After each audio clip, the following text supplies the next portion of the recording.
것이다. 돈은 또 벌면 된다. 명예를 잃어버린다는 것은 많이 잃어버리는 것이다. 그러나 명성은 또 쌓으면 된다. 하지만 용기를 잃어버리는 것은 모든 것을 잃어버리는 것이다. 이것은 독일의 유명한 문학가이자 철학자인 괴테가 한 말로서 우리 삶에 대한 요약이자 또 삶의 철학적 해석이 담겨져 있는 말입니다. 정말로 그의 말처럼 재물은 잃어버려도 다시 열심히 일하고 절약하면 쌓이게 됩니다. 명예를 잃은 것도 당장에는 타격이 커 보이지만 절망하지 않고 열심히 노력하면 회복할 수가 있으니 다 잃은 것은 아니라라고 말할 수가 있겠습니다. 그런데 용기는 어떻습니까? 어떤 목표에 도전하는 것, 역경과 어려움을 견뎌내는 것, 이것은 모두 용기에서 비롯되는 것입니다. 질병과 투쟁하고 코로나 바이러스에 도전하여 이기는 것도 용기이고 우리의 삶을 활기차게 사는 것도 그 자체가 용기입니다. 그러니 용기를 잃게 되면 의욕도 활기도 자신감도 다 사라져 버리는 것입니다. 용기를 잃어버리는 것을 마음이 죽는다라고 표현하기도 합니다. 마음이 죽으면 소망도 희망도 없이 살아가기에 삶의 전부를 잃어버리는 것이 되고 말기 때문입니다. 오늘 여러분의 용기는 평안하십니까? 미국의 유명한 작가 지그 지글러가 가정 예배를 드릴 때의 일입니다. 자녀들에게 다윗과 골리앗의 이야기를 해주면서 어린 소년 다윗이 용감하게 싸우러 나갔다라고 말씀을 마무리할 때쯤 한 아들이 아빠의 말을 가로채며 이렇게 말합니다. 아빠, 다윗이 용감한 것이 아니라 골리앗이 더 용감하네요. 아빠는 아들이 잘못 이해했나 싶어서 다시 질문합니다. 아들아, 다윗이 용감하지 어째서 골리앗이 용감하냐? 그러자 아들이 이렇게 이야기합니다. 아빠, 소년 다윗은 아무리 작고 어려도 하나님이 함께 하시니까 나가서 싸우는 것이 너무나도 당연하지만 골리앗은 아무리 커도 하나님이 함께 하시지 않는데 자신만 믿고 싸우는 것이 얼마나 용감합니까? 라고 대답했다라고 합니다. 여러분들 정말 그렇습니다. 우리가 살아가는 이 세상 골리앗과 같이 하나님을 믿지 않고 자기만 의지하며 그렇게 살아가는 사람이 있는가 하면 다윗과 같이 아무리 약하고 연약해도 하나님과 동행하는 사람들이 있습니다. 여러분은 골리앗과 다윗 중 누구의 삶을 더 닮아 살아가고 계십니까? 세상이 말하는 용기도 중요합니다. 그러나 그것만 가지고는 수시로 바뀌는 우리의 환경과 상황들을 능히 이겨낼 수가 없습니다. 우리가 가져야 할 진정한 용기이자 지혜는 하나님이 우리 자신과 함께 늘 함께 하심을 믿는 것입니다. 그것을 믿고 나아가는 사람만이 진정한 용기를 가지고 믿음으로 승리하며 살아갈 수 있게 되는 것입니다. 여러분이 이 믿음의 용기를 가지고 살아가고 계십니까? 오늘 본문에는 이 용기로 맞서는 한 사람을 만나게 됩니다. 그는 바로 스데반입니다. 예루살렘 교회가 성장할 때 교회는 여러 어려움을 겪게 되었습니다. 교회가 당한 어려움 중에는 히브리파 가부와 또 헬라파 가부를 돕는 문제로 인해서 성도들 간에 많은 분란이 일어나고 있었습니다. 사도들은 이 어려움을 지혜롭게 해결하기 위해서 함께 동력할 사람으로 7명의 평신도 지도자를 세웠는데 그중 한 명이 바로 스데반입니다. 스데반이 지금 사람들 앞에 서 있습니다. 그것도 자기를 모함하고 또 위증하는 자들에 둘러싸여서 재판을 받는 중에 있습니다. 그들은 형식적인 절차에 의해서 스데반에게 변론할 기회를 주었는데 스데반은 이 변론의 기회를 복음 증거의 기회로 삼고 있습니다.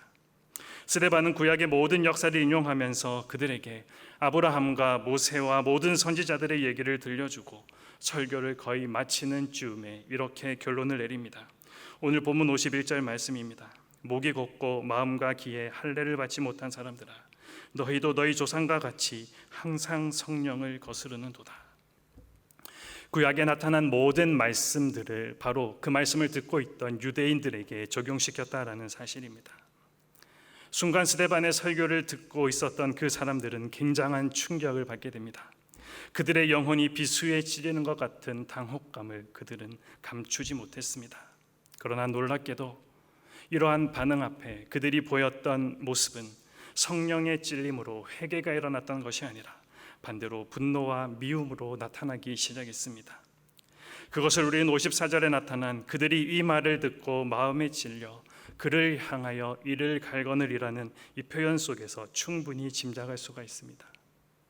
사람은 누구나 실수를 할 수가 있습니다. 실수를 하고 싶어서 하는 것이 아니라 잘못을 하지 않으려고 노력하고 애씀에도 실수하고 잘못하는 경우가 많이 있습니다.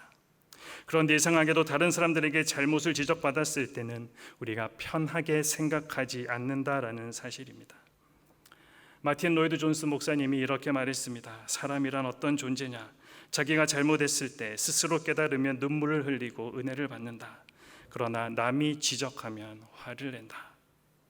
똑같은 잘못인데 자기가 깨달으면 은혜이고 남이 지적해주면 자존심이 상해 견디지 못한다라는 것입니다. 이것이 바로 우리의 모습입니다. 오늘 스데반이 재판석에서 보이는 반응에 그들의 가슴이 찔렸습니다. 그러나 그 다음의 반응은 회개가 아니라 이를 갈고 있습니다. 결국 스데반은 이 설교 때문에 순교를 당하게 됩니다.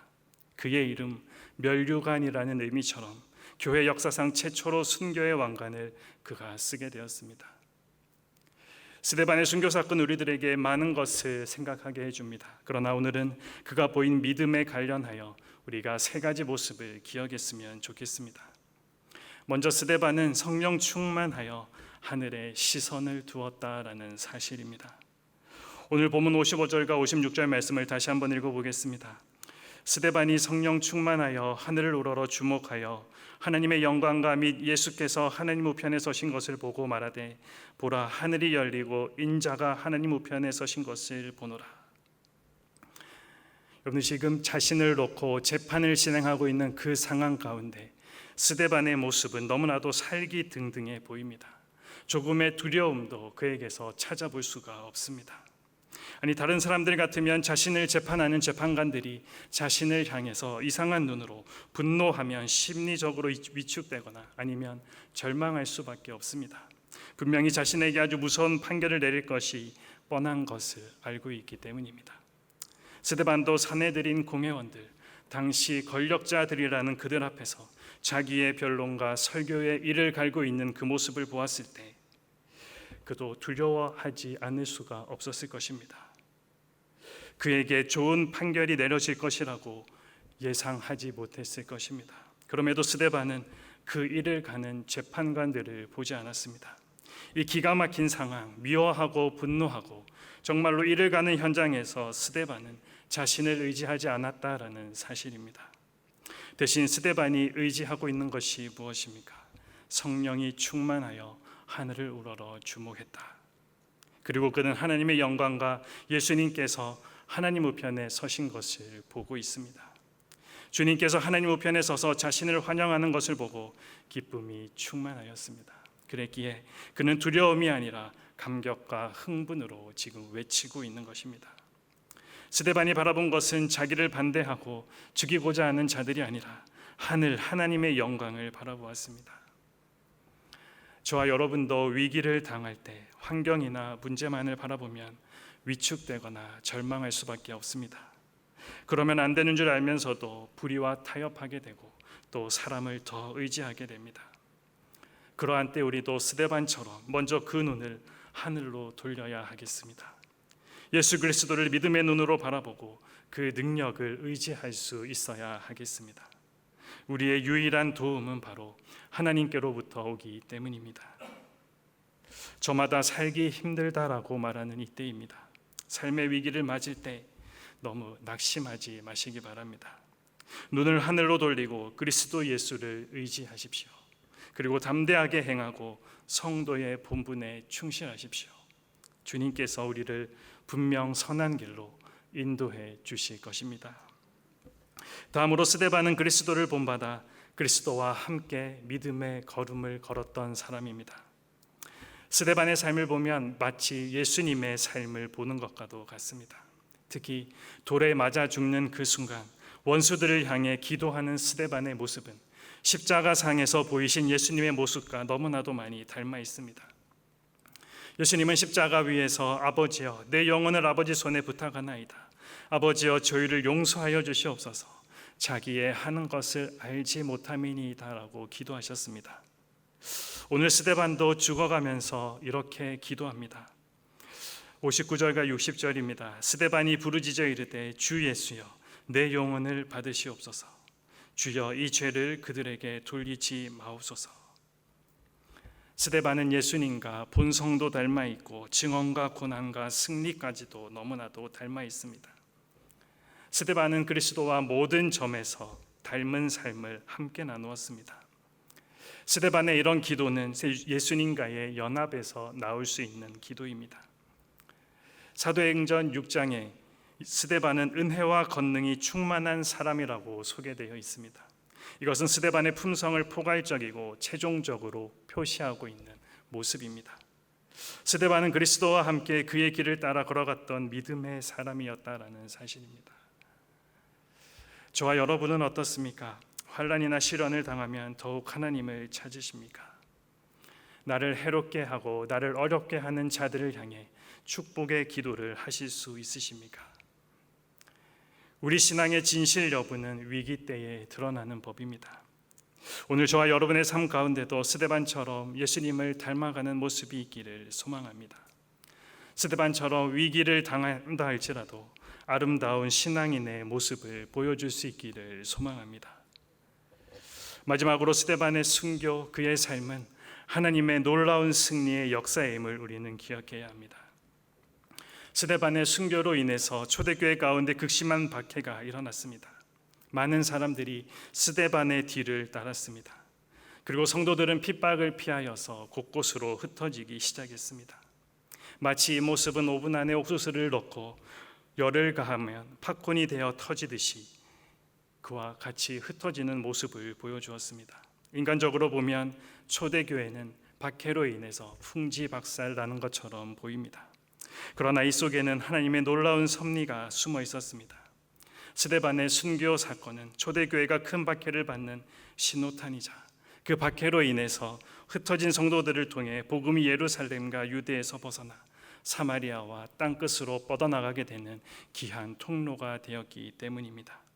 즉 사도행전 1장 8절에서 예수님께서 주셨던 명령, 오직 성령이 너희에게 임하시면 너희가 권능을 받고 예루살렘과 온 유대와 사마리아와 땅끝까지 이르러 내 증인이 되리라는 그 주님의 말씀이 이루어지게 되었던 것입니다. 스데반의 순교는 분명 인간적으로 보면 철저한 실패처럼 우리 눈에 보입니다. 그러나 하나님 편에서 볼 때 그것은 놀라운 승리의 역사입니다. 그리스도인에게는 결코 실패가 없습니다. 스데반의 죽음은 무의미한 것이 아니었습니다. 스데반의 죽음은 복음이 뻗어나가는데 중요한 역할을 감당하고 있습니다. 스데반의 죽음에는 죽이는 사람들의 가슴에 스며들기까지 했습니다. 당시 현장에 있었던 핍박자 사울이 전도자 바울로 변화되는 놀라운 일이 벌어집니다. 우리가 살아가는 삶에도 열매가 보이지 않을 때가 있습니다. 보이는 열매가 있고 나타나지 않는 열매가 있습니다. 열매가 나타나지 않아 보일 때 우리는 아무 뜻 없이 무의미하게 그렇게 손해만 보면서 우리의 삶이 끝나는 것이 아닌가 생각해 볼 때가 있습니다. 그러나 하나님 안에 있는 자들의 삶은 결코 무의미하지가 않습니다. 실수가 없으신 하나님께서 모든 것이 합력하여 선을 이루어가는 은혜가 우리에게 있기 때문입니다. 이 사실을 오늘 말씀을 통해 여러분도 다시 한번 기억하십시오. 스데반의 모습은 오늘을 살아가는 우리들에게도 참 많은 도전을 가져다 줍니다. 우리가 살아가는 이 세상에는, 이 땅에는 박해가 없어 보입니다. 그래서 순교도 없어 보입니다. 이와 함께 복음의 승리의 역사도 눈에 잘 띄지가 않는 시대입니다. 그러다 보니 믿음의 사람이 참으로 그리운 시대를 우리는 살아가고 있습니다. 하지만 세계로 눈을 돌려보면 상황이 완전히 다릅니다. 월드 와치 리스트가 2022년에 발표한 자료에 따르면 전 세계 3억 6천만 명의 기독교인들이 신앙을 이유로 박해를 받고 있다라고 합니다. 이는 2021년 대비 2천만 명이 증가한 수치로서 전 세계 기독교인 중 7명의 1명이 박해를 받고 있다는 의미이고, 지난 29년 동안에 가장 높은 수준의 박해 지수라고 발표했습니다. 전 세계의 기독교 박해는 꾸준한 증가세와 가속세를 보이고 있습니다. 이렇게 박해가 증가될수록 믿음의 사람이 더 귀한 시대가 아니겠습니까? 이런 때에 성령 충만하여 예수 그리스도를 본받아 그와 함께 걸어간 스데반의 용기를 가지고 우리도 그렇게 살아가야 하지 않겠습니까? 1차 대전 때 전설적인 전투기 조종사가 있었습니다. 그의 이름은 에디 리켄베커입니다. 전투 비행만 300시간 그리고 134번의 전투에서 그는 승리를 거두었습니다. 그의 승리를 보고 많은 사람들이 환호했고 또 기자가 이렇게 물었다라고 합니다. 두렵지 않았습니까? 그러니 그가 이렇게 대답합니다. 두려웠습니다. 그러면서 덧붙이는 말이 용기라는 것은 두려워하지 않는 것이 아닙니다. 용기란 두려워하는 일을 하는 것입니다. 참으로 두렵지만 하는 것, 두려움을 극복하는 것, 그게 용기입니다. 여러분 힘들어도 피하지 마십시오. 사명보다 더 큰 능력을 구하고 한번 버텨보십시오. 그러면 이기게 되는 것, 그것이 바로 용기입니다. 참된 용기는 사람 앞에서 가지는 것이 용기가 아닙니다. 믿음으로써 하나님께로서 생기는 용기가 참된 용기입니다. 우리가 살아가는 현실은 무섭습니다. 어렵습니다. 잔인하기까지 합니다. 그래도 현실이 아닌 우리는 믿음을 붙들어야 합니다. 사람을 보며 땅을 바라보지 않기를 바랍니다. 하늘을 우러러 하나님의 영광을 보며 하나님의 보좌 우편에서 우리를 위로하시고 격려하시고 도우시는 주님을 바라볼 수 있기를 바랍니다. 이 시대 그 어떤 상황 속에서도 믿음의 용기를 가지고 다시 일어나서 그 어떤 세상의 위협과 유혹과 그리고 핍박과 타협 속에서도 타협하지 않고 진리를 위해 자신을 불태우는 믿음의 용사요 복음의 순교자의 삶을 저와 여러분도 살아가 보지 않으시겠습니까?